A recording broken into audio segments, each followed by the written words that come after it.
네, 안녕하십니까. 4월 랩미팅 발표 시작하도록 하겠습니다.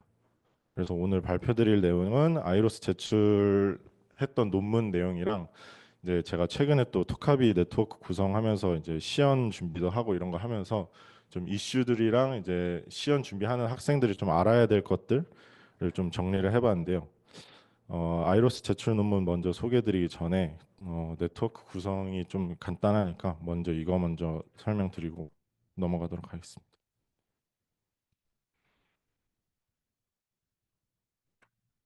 네, 일단 백그라운드는 어 아마 이제 네트워크를 뭐 많이 해보신 분들이 있을 수 있는데 제가 이제 스스로 독학한 내용으로 이제 생각을 이제 좀 펼쳐보겠습니다.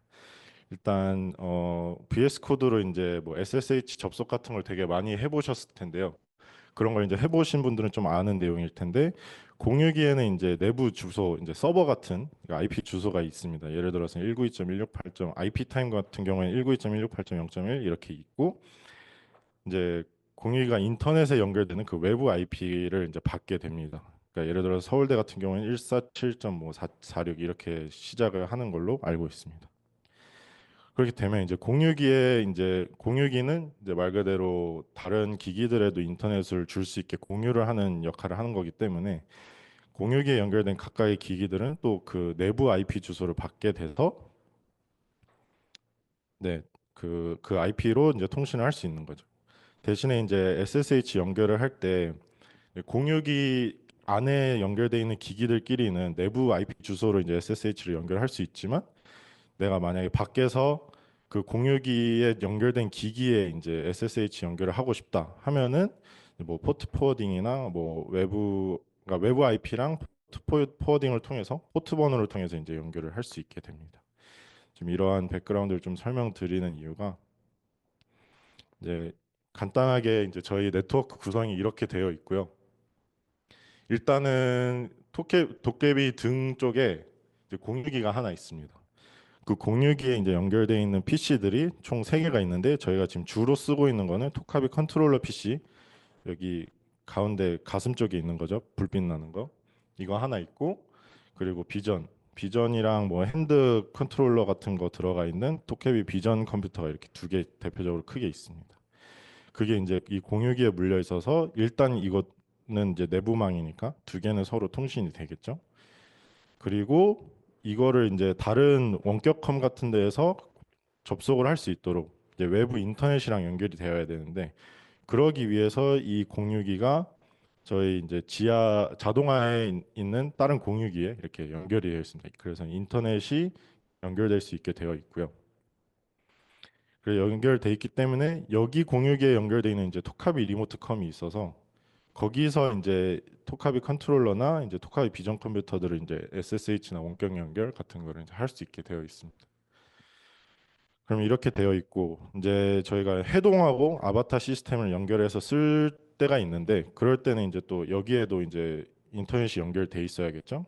그럼 거기에 필요한 공유기가 있을 거고 거기에 물려 있는 햅틱 PC랑 HMD PC가 이렇게 있게 됩니다. 그러면 이제 새로운 개념이 이제 나오는데 VPN. VPN이 왜 필요하냐면요.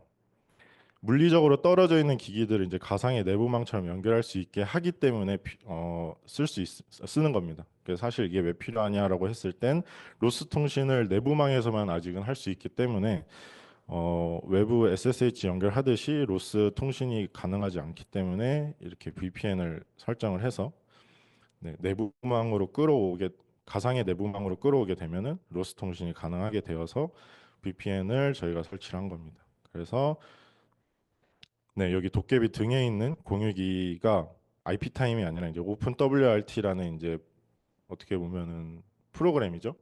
그거를 이제 쓰고요. 거기서 이제 VPN 기능을 할 수 있는 서버를 구성할 수 있는 와이어가드라는 패키지가 있습니다. 그럼 저는 이거를 설치를 해가지고 여기서 이제 VPN 서버를 구축하고 각각 이제 여기 햅틱 PC랑 HMD PC랑 연결할 수 있게끔 설정을 해둔 상태입니다.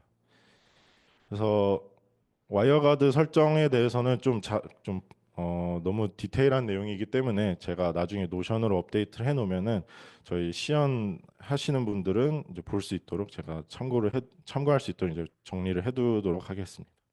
그렇게 해서 그러니까 제일 중요한 부분은 이제 VPN을 연결할 때 부여받은 그러니까 VPN 연결을 하려면 거기서도 이제 외부 IP 같은 거를 설정할 수 있겠죠.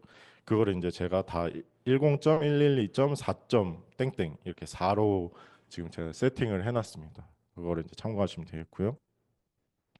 그럼 결국에는 지금 이렇게 원래는 통신이 되는데 VPN을 키면 이런 식으로 안쪽으로 들어오게 되는 겁니다. 그래서 얘네들이 다 로스 통신이 가능하도록. 그래서 햅틱에서 보내는 이제 로스 토픽 같은 거를 컨트롤러에서 받을 수 있게 되는 겁니다. 그리고 이제 뭐 교수님께서 가장 궁금해하시는 부분일 텐데요. 그냥 항상 제가 뭐 안 되고 이제 말이 없을 때 이러한 문제들이 있다는 걸 이제 설명드리는 겁니다. 네.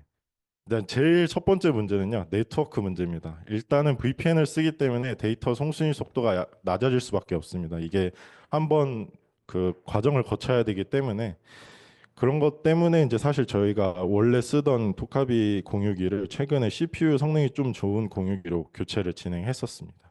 그렇게 해서 지금 송신 속도가 약 한 200mbps가 나오는데요. 근데 이것도 사실 약간 부족합니다. 예를 들어서 HMD 영상 송수신을 두 카메라를 해야 되는데 그거를 봤을 때는 조금 더 높여야 되는 문제가 있고요. 이거는 지금 뭐 해결을 해보려고 하고 있고요. 그다음에 트래커 문제는 어쩔 수 없습니다. 저희가 뭐 지금 몇 년째 해결해 보려고 해도 이제 실제로 해결도 안 되는 부분이고요.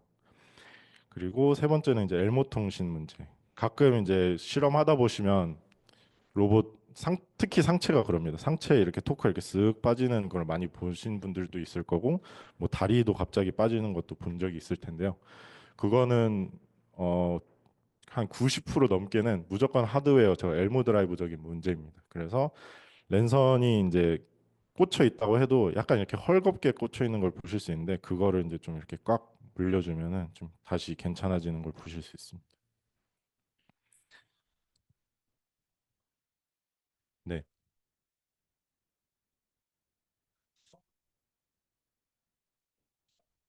사실 그래서 제일 중요한 다리 부분 같은 경우에는 저희가 글루건지를 다 해놨습니다. 어 그래서 다리에선 절 많이 안 생기는데요. 근데 상체 쪽은 아마 너무 안쪽에 있어서 지금 확인을 해보진 않았는데 글루건치를 하든지 뭐 해가지고 좀 해결을 해야 될 것 같습니다. 그러면 이제 글루건 또 떼고 이렇게 랜선도 교체하고 그래야 됩니다. 사실. 뭐 납땜을 하는 게 뭐 제일 베스트일 수도 있지만 그러면 이제 또 유지 보수 문제에서 또 문제가 생기니까. 네.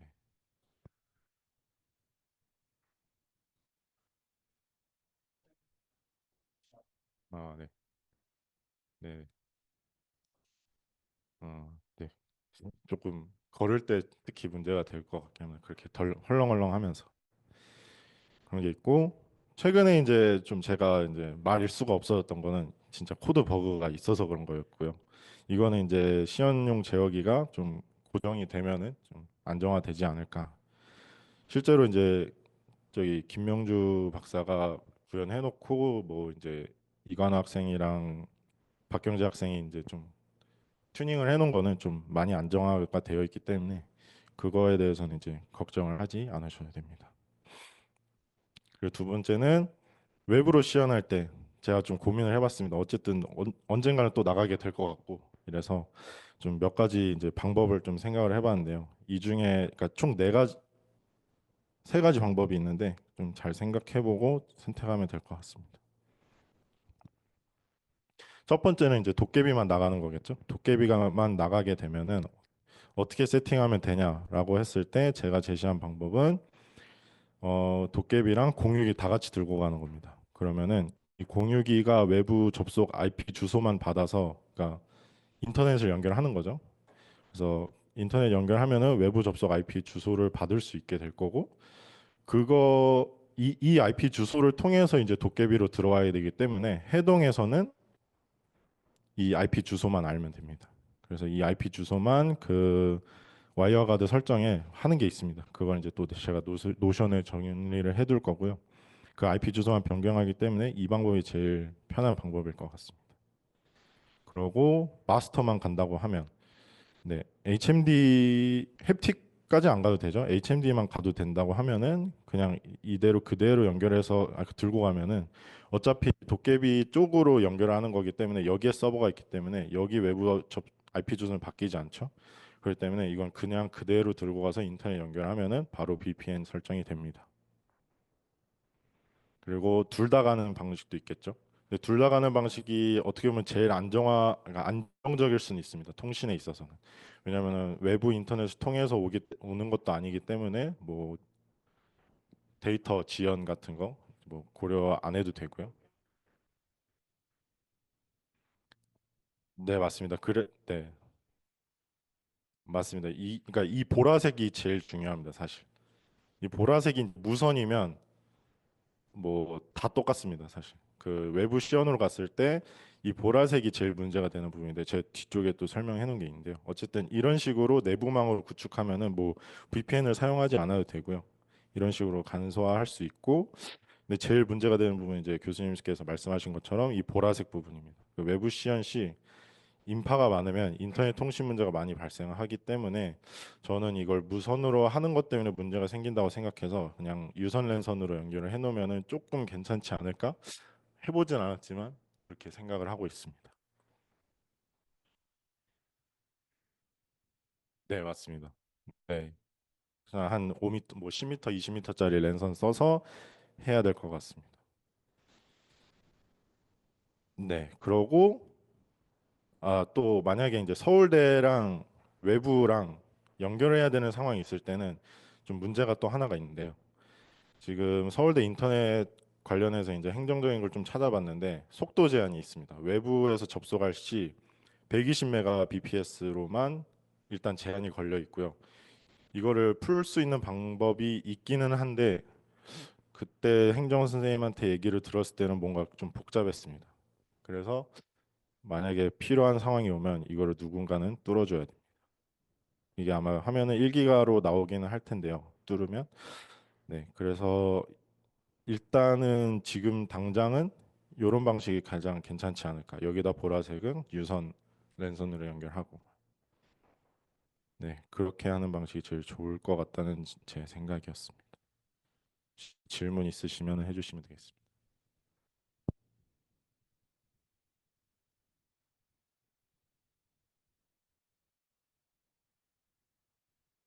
맞습니다. 저번에 한번 했던 거 생각도 있고요. 이게 또 같은 실수를 반복하면 안 되기 때문에 제가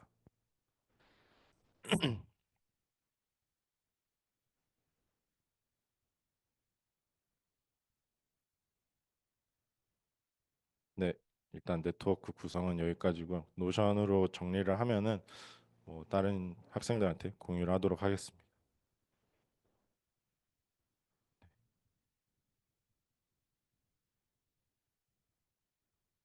네, 다음으로는 이제 제 연구 주제, 그러니까 연구 내용 발표하겠습니다. 네, Spectral Normalization for Lipschitz Constraint Policy on Learning Humanoid Locomotion이라는 제목으로 연구를 진행했고요. 모티베이션은 학습을 하게 되면은 이렇게 시뮬레이션에서는 발생하지 않는 진동 같은 문제들이 실제 로봇에서는 이제 지금 소리가 안 들리긴 하는데,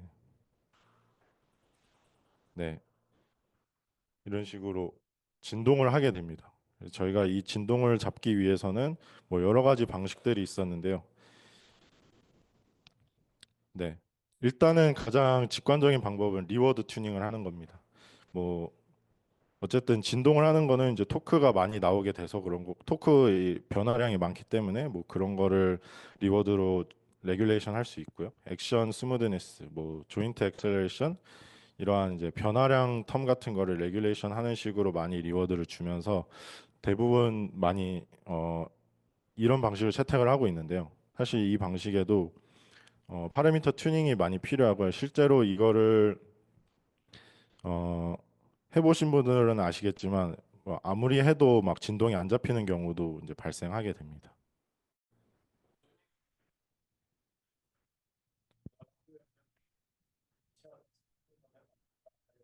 네, 결국은 그렇게 됩니다. 저희가 지금까지 발견한 거는 시뮬레이션, 그러니까 실제 로봇을 돌려보고 진동이 났을 때의 뭐 Q값 그래프나 뭐 그런 걸 보고 이제 무조건에서도 똑같이 그런 식으로 나온다. 만약에 다른 걸 학습했을 때 그런 식으로 나오면 이제 다시 학습하고 그렇게 하는데 결국엔 이제 하드웨어로 직접 확인을 해야 되는 이제 문제가 있긴 합니다. 네, 결국 보이기는 합니다. 그러니까 좀 크게 많이 바뀌는 게 있으면 크게 진동이 날 것들을 이제 한번 막을 수는 있는데요. 결국에는 하드웨어로 한번 더 보기는 해야 됩니다. 네, 맞습니다. 네, 일단 다음을 넘어가면은 그래서 이렇게 튜닝하는 게 이제 귀찮아서 이제 새롭게 제시한 그 논문이 하나 있었는데요. 그게 이제 립시스 컨스트레인트 폴리시라는 거고 이건 이제 그레디언트 페널티를 이용해서 이제 립시스 컨스트레인트 폴리시를 구현을 했다라는 말이라고 설명을 드릴 수 있겠습니다. 일단 립시스 컨티뉴티라는 말이 무슨 뜻이냐면요. 자, 어떠한 변화, 그러니까 여기 그래프에서 보시듯이 이 그래프가 있으면 이 그래프의 기울기가 어디든 K랑 마이너스 K 안에 들어온다 하기 때문에 이제 기울기 변화에 제한이 있기 때문에 그걸 이제 스무딩, 그러니까 액션 스무딩을 할 수 있는 그런 효과가 있다. 이기 때문에 그거를 이제 적용한 학습 방법이라고 생각하시면 되겠습니다. 여기 보시면은 저희가 보통 학습할 때 이제 스테이트 인풋 스테이트가 있으면 그걸 통해 나오는 액션이 있을 거고 그 액션을 이제 했을 때 로그 확률을 이제 그 그레디언트를 구해서 그거를 이제 페널티하는 방식으로 이거를 적게 하면 기울기가 일단은 줄겠죠. 그렇다고 해서 이제 정확히 이 K 뭐 우리가 원하는 K라는 기울기 안으로 들어오게 하는 건 안 되겠지만 그레디언트 페널티로 어느 정도는 이걸 이제 줄일 수 있다라는 게 이제 이 논문의 컨트리뷰션이었습니다. 근데 이제 이 방법의 문제점은 이제 저희가 실제로 학습을 하게 되면 이 그레이디언트를 계산을 할 때 그 GPU에 있는 메모리를 좀 많이 잡아먹게 됩니다. 그래서 여기 그래프를 보시면 이 그레디언트 폴리시 이 LCP를 적용하지 않은 거가 이제 밑에 있는 거고요. 위에 거가 적용한 건데 여기 보시면 네, 12기가 정도로 원래 제 프레임워크에서 학습할 때 그 GPU 메모리를 쓴다면 LCP를 적용하게 되면은 거의 6기가, 7기가 넘게 더 쓰게 됩니다. 그래서 만약에 뭐 4090이 아니면은 이거는 학습을 할 수가 없는 상황인 거죠. 그러한 문제가 있어서 제가 이제 Spectral Normalization for Generative Adversarial Network라는 이제 논문에서 쓰는 방식을 제가 차용을 해왔습니다. 여기서의 주 메인 컨트리뷰션은 스펙트럴 노멀라이제이션이 일단 뭐냐면요. 저희가 어쨌든 네트워크 계산이 다 이제 인풋 곱하기 매트릭스 계산들이 다 들어가게 되는데 그 매트릭스 자체의 라지스트 싱귤러 밸류를 이 매트릭스를 라지스트 싱귤러 밸류로 나눠주게 되면은 그 액션의 크기가 그러니까 인풋으로 나오는 크기가 작아지게 되겠죠. 그 싱귤러 밸류로 나눠줬기 때문에 라지스트 싱귤러 밸류로.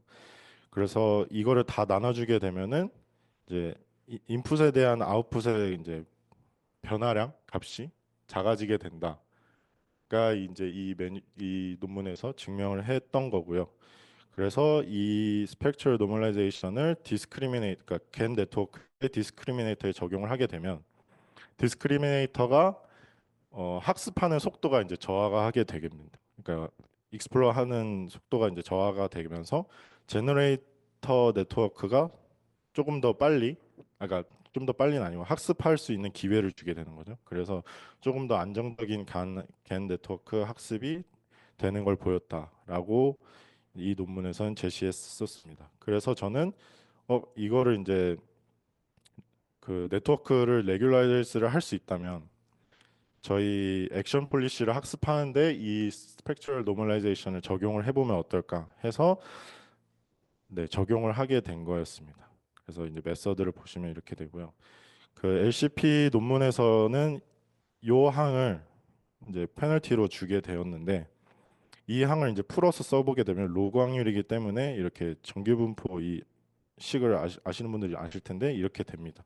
그래서 이 식이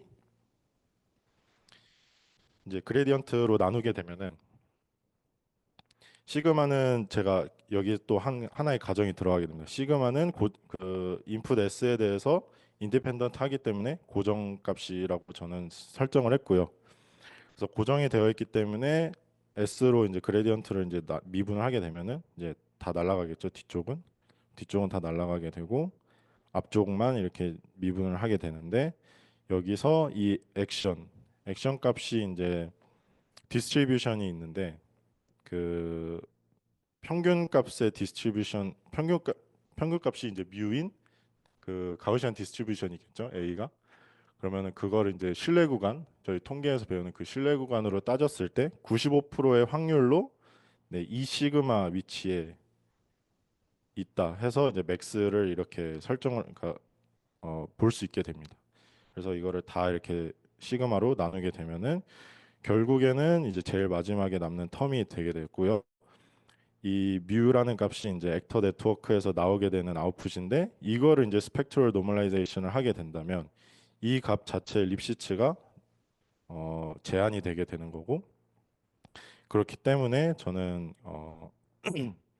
립시츠 컨스트레인트를 만족하게 되는 폴리시가 나온다고 저는 어, 보여주게 되었습니다. 이 식에서. 그래서 실제로 실험을 하게 되면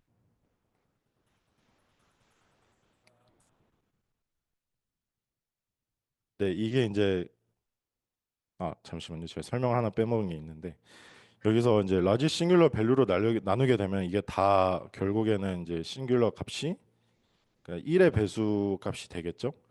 근데 여기다가 이제 다시 이제 특정 코에피션트를 값을 곱해주게 되면서 이걸 파라미터 튜닝을 하게 되는 겁니다. 제 알고리즘에서는. 그래서 그거를 이제 그 튜닝을 했다는 걸 보여주는 거고요. 그냥 1.0으로 했을 때랑 0.5로 했을 때는 다 진동이 났습니다. 다 진동이 났고 0.2로 했을 때 진동이 안 나고 정상적으로 걷는 걸 이제 볼 수 있었습니다. 그리고 네, 어블레이션 스터디도 진행을 하게 되었는데요. 베이스라인에서 일단 학습을 했을 때는 이제 진동을 하는 걸 봤기 때문에 뭐 레귤라이제이션이든 GPLCP든 이런 게 이제 필요하다는 거를 이제 보여주었고요. 네, 레귤레이션 리워드에서는 또 이제 이렇게 직진 보행에서는 걸을 때도 있고, 그러니까 진동 없이 걸을 때도 있고, 진동을 할 때도 있었습니다. 그리고 GPLCP 같은 경우에도 이렇게 똑같이 잘 진동 없이 걷는 걸 보실 수 있습니다. 네, 제 방법도 진동 없이 잘 걸었습니다. 이거를 포워드 워킹 0.25 미터 퍼 세크로 이제 제어를 한 거고요. 인풋을 넣은 거고요. 이거는 이제 회전하는 거를 보여드리고 있습니다.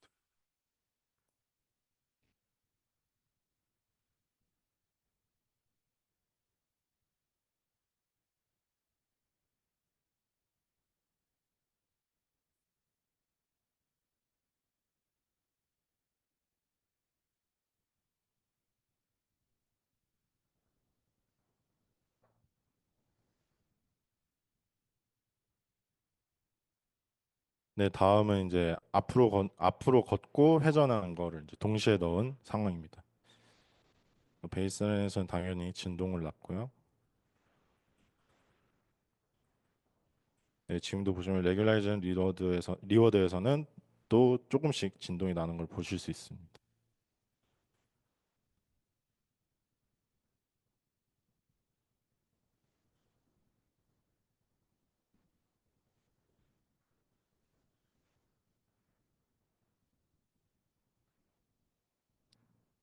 네, 이게 그 데이터를 뽑아서 그러니까 그러니까 진동이 나는 거를 확인하기 위해서 그 보통 다른 논문에서도 자주 쓰는 매트릭을 계산을 한 거고요. 조인트 벨로시티 그리고 이게 모든 조인트 벨로시티 값을 이제 평균을 낸 거고 조인트 액셀레이션 그리고 토크 디퍼런스 그리고 에너지는 이제 토크 곱하기 속도 그리고 태스크 리턴은 이제 그 얼마나 잘 그 벨로시티를 추종했는지를 본 겁니다. 그래서 보시면은 GPLCP랑 SN 같은 경우에는 값이 뭐 거의 시밀러 퍼포먼스가 나오는 걸 보실 수 있고요. 대부분은 이제 SN에서 더 진동이라고 생각되는 그런 매트릭들이 더 낮게 나오게 됩니다. 네, 여기서는 이제 좀 보실 수 있는 게 그만큼 태스크 리턴이 좀 떨어지게 나오는 걸 보실 수 있습니다. 그래서 여기서 이제 제가 말씀드릴 수 있는 부분은 이제 그 진동하고 이제 태스크하고 약간 트레이드 오프 관계이다라는 거를 이제 좀 언급하고 넘어가겠고요. 이렇게 시밀러 퍼포먼스를 보여주는 반면, 네, 여기 보시면은 네, 실제로 GPU 메모리를 SN은 거의 이제 베이스라인이나 이제 레귤레이션 리워드 쓰는 만큼 쓰는 거를 보실 수 있습니다. 그래서 이제 이만큼의 자원을 아꼈기 때문에 이 자원을 아낀 만큼 뭐 그 학습 환경을 더 늘린다든지 아니면 뭐 배치 사이즈를 더 늘린다든지 하면서 더 성능을 올릴 수 있다는 거를 이제 제가 언급을 한번 했고요. 이 논문에서. 그래서 실제로 이제 이게 그만큼 그 GPU 메모리를 아꼈기 때문에 8192개의 환경에서 학습한 거랑 4096 환경에서 학습한 거랑 이제 비교를 해봤습니다. 그래서 이제 훨씬 더 빨리 학습을 할 수 있다는 걸 보여드리고 있습니다. 이 논문을 작성하고 나서 이제 제가 추후 이제 연구로 이제 조금 찾아봤던 내용들인데요. 결국에는 익스플로레이션과 레귤레이션이 이제 트레이드오프 관계가 있는데 익스플로레이션이라고 하면은 어쨌든 태스크를 수행하기 위해서 이것저것 많이 해봐야 되는데 진동 나면 안 되니까 그거에 대한 제약 때문에 레귤레이션이 생기니까 트레이드오프가 생기게 됩니다. 이거를 이제 또 해결하기 위해서 이제 L2C2라는 논문이 있었는데요. 이게 이제 locally Lipschitz continuous constraint를 준다라는 말이라고 생각하시면 되겠습니다. 그러니까 여기 보시면은 네, 이게 이제 레귤레이션을 덜 주게 되면 이런 식으로 진동이 난다. 하지만 레귤레이션을 너무 많이 주게 되면 이렇게 추종을 해야 되는데 이런 식으로 이제 스무드니스는 됐지만 저희가 요구하는 그런 함수가 안 나오게 되는 거죠.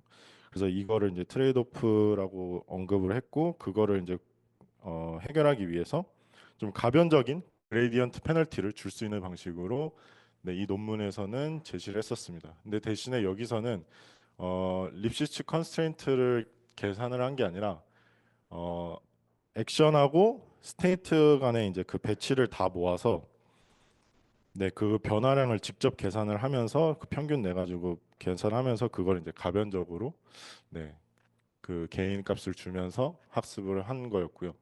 그래서 저는 기존에 이제 저희가 GPLCP에서 학습 그 썼던 그 프레임워크를 그대로 저는 적용을 해봤고 그거에 대한 이제 학습 결과가 이렇게 나오게 됩니다. 그래서 빨간색이 이제 L2C2를 적용을 한 거고요. 그래서 조금 더 학습 속도가 더 빨라지는 걸 볼 수는 있었습니다.